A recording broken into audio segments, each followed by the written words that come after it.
The Russian Federation is already paying for its decision to recognize NGCA independence, pays literally in rubles. The day before, the dollar exchange rate exceeded 80 rubles and the Moscow Stock Exchange index fell by 10.5%. This is the biggest drop since March 12-14, but the main blow is ahead and sanctions will inflict it. This will lead to many destructive economic processes within the country. In general, the algorithm of the West's cooperation with Russia will be broken. In addition, due to the current situation, Russia will gradually lose its traditional gas and oil markets, including European.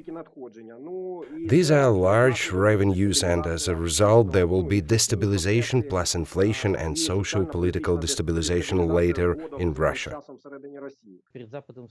The West is faced with the question of what to do with such a Russia, and today's statement on the revocation of the license of the organization responsible for the Nord Stream 2, this is just the first call. Moreover, the West benefits from an economically weak Russia.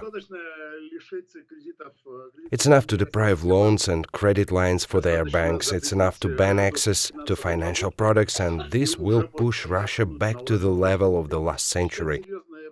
Now serious sanctions are being taken precisely to limit development and normal functioning.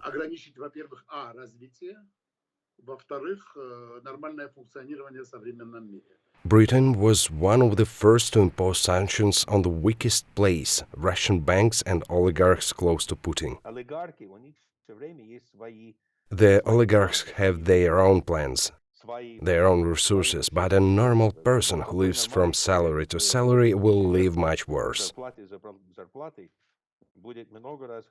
But the majority of Russians admire Putin's decision, like let the economy fall into the abyss but show the world who's in charge here. We must keep the country's defense and get rid of Americans and pro-Western troops. How long can you play these games with the West? We have to answer too. Personally, I'm ready for anything for the sake of my compatriots.